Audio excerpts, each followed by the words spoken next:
Hello everybody and welcome to Talking Flutes with me, Jean-Paul Wright, and the more important Clare Southworth. Hello Clare. Hello, John-Paul. Yes, we're sitting in the same cafe. We're sitting in the same cafe as we were 2 months ago. Yeah. With a croissant and a drink. Well, the crumbs of a croissant. Yes. My dog Mouse would love those. Claire, we're back with more questions, aren't we? Yep. And which one would you like to fire away with first? You have a question which is it acceptable for flute players to perform popular music or arrangements of popular songs during recitals and concerts, or should they stick to traditional classical repertoire? And that came from Hannah Goodwin, that's a really English name, from Frankfurt in Germany. Okay. Must be an English school. All right. So, it's interesting because often programs for recitals are chosen by the organisers. And a performer might have been picked because of sample programs within a brochure or on a website or online. So in a way that can be a little bit limiting. I'm convinced that a mixture of genres will encourage bigger audiences. So I like the fact that you could have a mixed program with as many different types of music as possible. So I always say music is music, and I don't like the barriers between the different genres. So yes, I think you can mix between traditional and non-traditional, and I was doing that when I was still doing recitals. I was already doing that. It's refreshing, it's exciting, and it gives the audience a different sound world, different textures, different emotions, and there's always room for something that's a little bit different. I know you've already spoken about this, is the composition of a recital, but if you're going to put in something that is different, have you got to be very careful on where it goes? Absolutely. But you know what I'm talking about is, first of all, in general terms, that players should explore all types of music, and I think this makes them a more rounded, a more complete musician. But yeah, where you fit it in the program, so program planning is hugely important. So you can't just sort of inject something wacky in the middle of a traditional concert. But there could be, if you think about the continuity and about the progression of music, it could be that you start with something, you might have a program where you're starting from early going to something more recent. Or you could have, you know, sometimes even if you had I used to do an English program.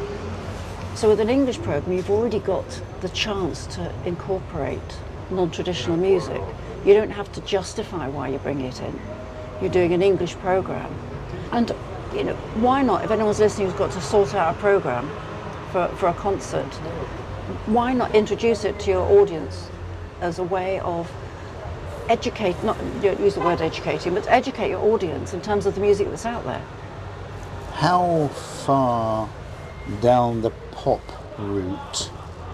I mean, there's light music, isn't there? I mean, some of Elgar's music is really light compared to the classical stuff that we grew up with. How far down this sort of route would you go? Would you put something in if you're doing a recital? Again, it depends what you've been asked to do, and you always have to submit programs, so the organisers presumably are happy with what you've presented to them. But also you need to prepare your audience, which brings us into talking. I would always talk in recitals. So if you're someone who never talks in recitals, then I think you've got a long, hard road ahead of you, because the audience is going to find it very difficult to relate to you. But you know, you can introduce things in a way that brings your audience to you rather than frighten them off. It used to be that we would frighten audiences off by very contemporary pieces. Yeah. I remember introducing a piece in a chamber music concert. It wasn't too contemporary, but it had some new sounds in. So I just warned the audience, and someone on the front row went, Jesus wept. They really didn't want to hear it. And we could feel the sort of the audience mood change, certainly from the front row, against what we were doing, until we got back to the sort of more standard stuff. But these days it's very different, I think. So if you're doing a recital and you've really been given carte blanche, the recital then is about you as the musician, isn't it? Yeah, I think every program needs to have a story to it. I was always talking about this at the academy, that when you do final recitals for your recital programs for your diploma or exams, whatever, there's got to be connection. You can't just pick pieces just because you like them. You need to pick something that progresses, but there can be progression in many different ways. So it could be in terms of instruments you're using, other instrumentalists. So whether you've got 1, 2 or 3 or 4 players, that you are using them in a way that develops through the program. If it's just you and piano, then it's good to have something. I always used to have my accompanist, Tim Carey, he always used to do a solo piece in the middle of each half. Okay. And that would be so exciting for the audience and great for me because it gave me a little bit of time off, but it gave them a different sound world. But there was always a sort of a story behind the program, how we could introduce it, so that there would be a good way of introducing how you've just played this piece and that does something which introduces you to the next piece. So there'd be a link moving through, even if it's just talking about how music has developed or how the flute developed or how composers write for the instrument as the years have gone by. And of course, if you just look at the last 30 years, composers have written such different things for us. I mean, what they write now, they certainly wouldn't have been writing 30 years ago, in terms of what they're expecting us, in terms of contemporary techniques and different sounds. Would you play not so much you personally, if you went to a concert and they were playing Bach and then they went on to something like the Poulon, would you, if they threw in a cover of a piece that has been composed by a group in the last 15, 20 years, or a Beatles number as a cover, how would your musician brain react to them? Would you say it's too flippant? I think that'll be a bit hard unless there was a connection. So for me, I used to do something, pop music through the ages. Right. So you can play Vivaldi, you can play Bach, you can play Handel, you can play what was the pop is short for popular, the popular music of the time. And certainly if you're going to play for kids, if you're doing any school concerts, then of course you bring in covers and you do something more popular. So think of it as popular rather than just pop music, because a lot of pop music, if you think of that, it's a bit sort of without any substance. Whereas there are some incredible popular songs which have a lot of substance. So it's a case of what you pick, how you do it and how you introduce it. I think you've answered that question, Claire. Good. And I didn't say much, which is a joy for all. Right, on to another one. This is an interesting one. And from your background as a flute professor and a teacher, you're going to be best placed to answer this. How honest should a teacher be with their students regarding them realistically having a career as a soloist or achieving an orchestral seat? Now this is hard because you have to have a dream. You go to music university, music colleges, academies around the world to study flute and music because you want to be a flute player. And I'm sure it must be soul destroying, having spent 3 or 4 years at that institution, as well as the 10, 15 years beforehand practicing, to come out and not have been told how difficult it's going to be. And what the realistic nature. I mean, I always remember Wib saying to me, "Yes, young man." Actually, he doesn't speak like this, did he? But yes, young man, you're a nice flute player, but you're not a good one. And Quite tough. It's tough, but I understood. It took me a little while because I was sort of uber confident. I thought, oh gosh, it took me a little while to process. But looking back, that was so honest and yet so clear. I was a nice flute player, but not a good one. And a good one was defined as going into the industry to earn money as a flute player. So, Okay. what's your views on this? Well, the short answer is I think teachers should be totally honest. because otherwise you're harming that person. If someone has false expectations, they're going to have a lifetime of disappointment, and that's not good. So if we look at pre-college first, most teachers aren't always fully aware of the standards involved. So sometimes you have to be aware of the standards. So you need to encourage your students to take consultation lessons, go to listen to master classes, go to summer schools, to understand what the level is, so that you can judge against those people. You can see where you sit with those people. I remember years of college auditions where you'd see the same people come year after year, but they wouldn't get in, and they just kept thinking, oh, I'll get in the next year, I'll get in the next year, and they never did, because they were never being told honestly that they didn't basically have any chance. They had no hope because they just weren't of the right standard. The standards are really high, and it's such a tough career to be in if you're not one of the really good ones. So you might scrape in to one of the conservatoires, but you might be at the bottom of the piles. That's no good either. So that you're never going to get into the orchestra, you're never going to be achieving things within, you're always going to be at the bottom of the pile, and you're not going to get the jobs. I also think it's important for people to go and look at some of the websites like Musical Chairs to see how many jobs are there for flute players. Yes. There aren't any. You know, they're very, very few. So realistically, if you're going to say, I'm going to be a principal flute, yeah, great, it's great to have ambition, but you've got to be realistic with that ambition. And so you need a teacher to be able to tell you honestly what your chances are. And it's not always, of course, the best players that get those positions either. We've talked before about how you fit. It's encouraging your students to get knowledge. Knowledge is power. And to learn what the standard is, and to try and work towards the standard that's required, and hope that you have, you know, the X factor, which will allow you to be successful. But we've spoken before about the dangers of comparison, and you go to a music college, you go to a flute course, you go to master classes, and you hear people, and there's a realism there, and you think, crikey, they're just a bit older than me and they're in the same world.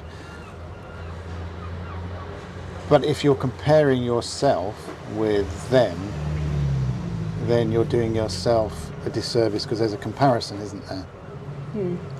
How do you get the realism into yourself? When does that come? That comes by being guided by your mentors.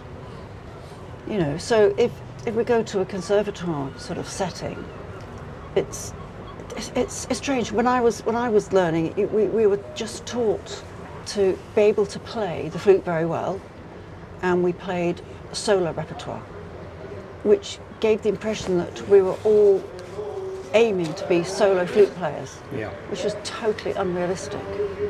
And what we needed really was a really solid grounding in orchestral repertoire, so that we could go and do auditions and do them successfully. And it just wasn't covered.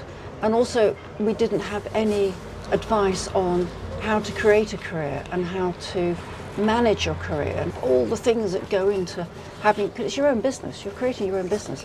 We never had any career advice or help within our industry many years ago. It's got a lot better now.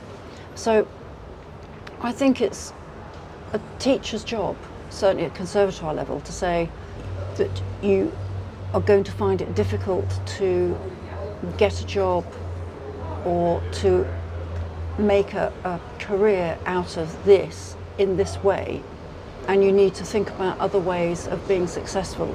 So for example, I always say don't teach unless you want to teach, but you can often tell those students who've got a gift for explanation and who are already doing some teaching and are really enjoying it, and that can be such a great path, a great worthwhile path, and they're not always the best players. So there are various ways you can achieve a career in music or in flute, which is not necessarily going to be standing on a solo platform, because that just doesn't happen with most people.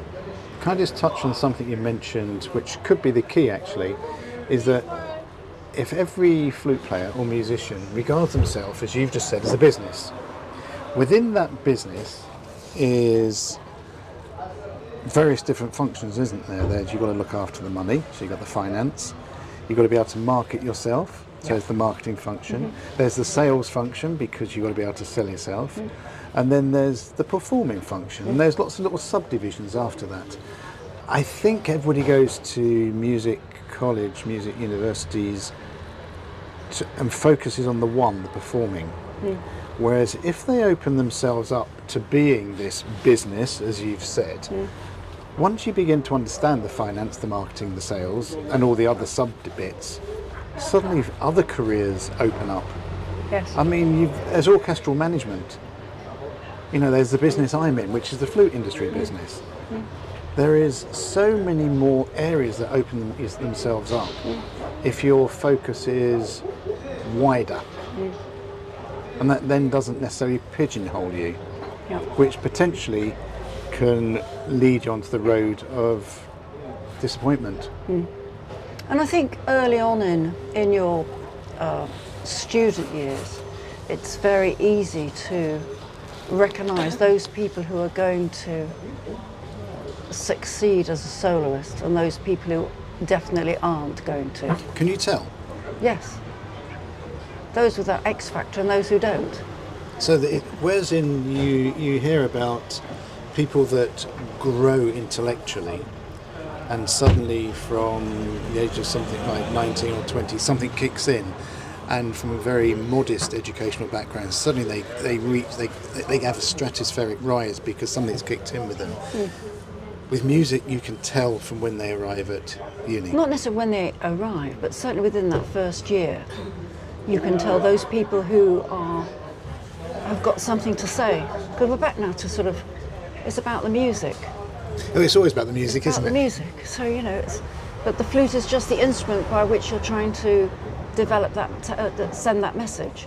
And there are those performers that just have this quality that allow them to say something that others don't. And so you know they're going to develop because they practice and they're going to get better at playing the flute, but they've always had that sort of gift of communicating.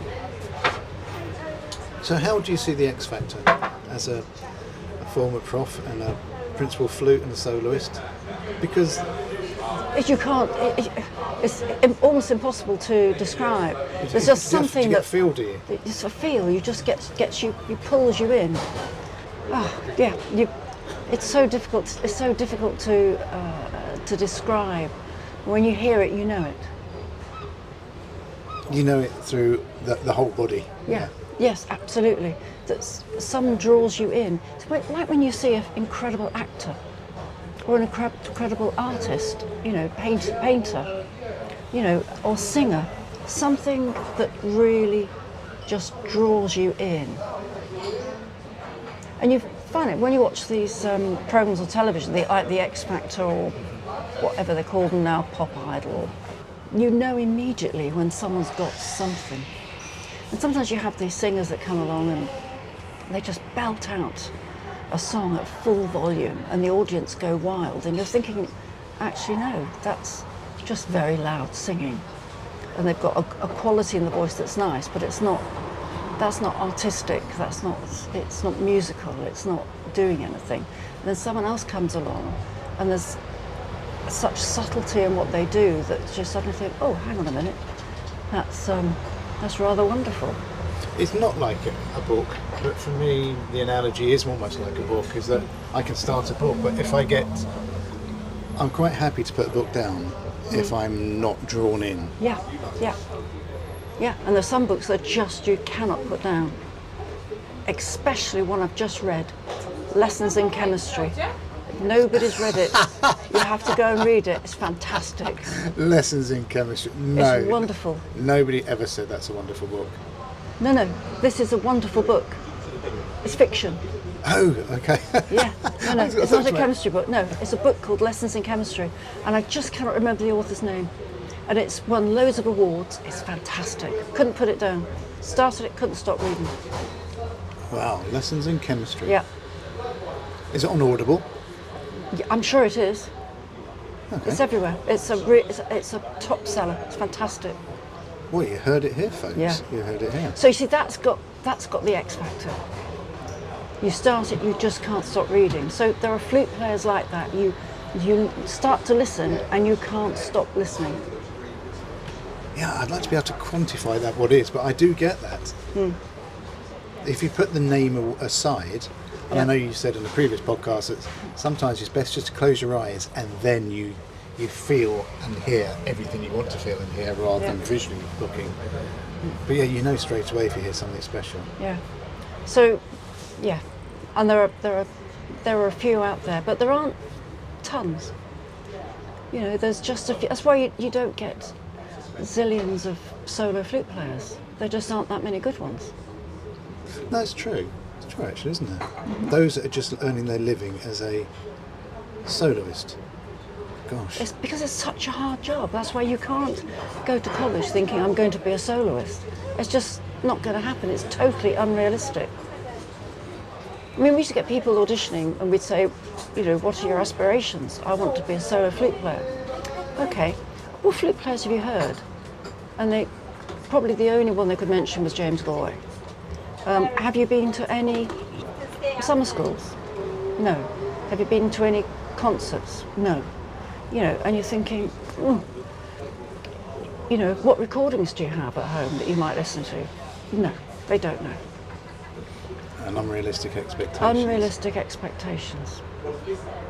Yeah, so that isn't really necessarily a dream, is it? It is an unrealistic expectation.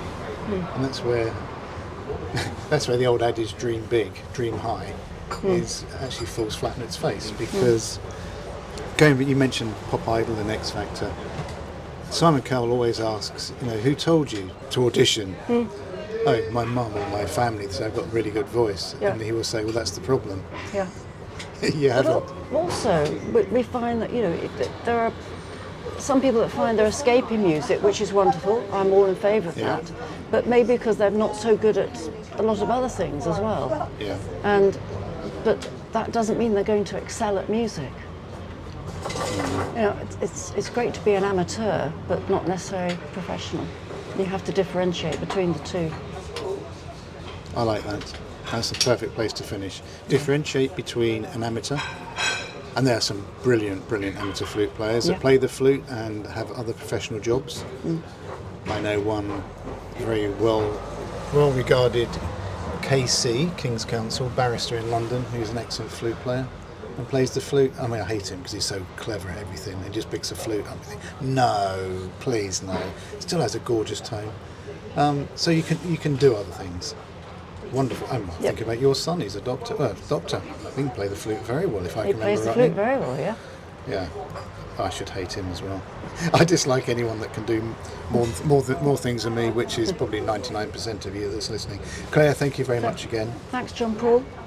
Should we go for a little wander down to the front? No, I think that's a very good idea. Right. Thank you all for listening this week. Thank you again to our podcast sponsors, TJ Flutes, for supporting us along this route. We've been going a long time now, haven't we, Claire?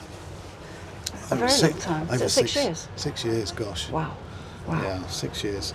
So you can show them some flute love by following them, please do, on Instagram at TJ Flutes, at Facebook at Trevor James Flutes, and on the web at tjflutes.com.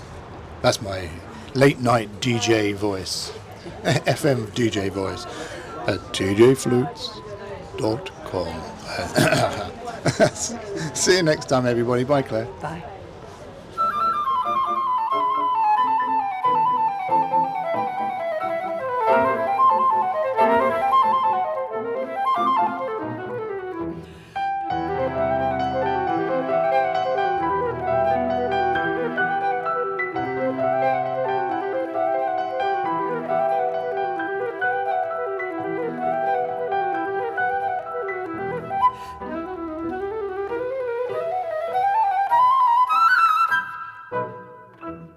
Talking Flutes and Talking Flutes Extra are podcast productions by the Trevor James Flute Company. For more information, visit trevorjamesflutes.com.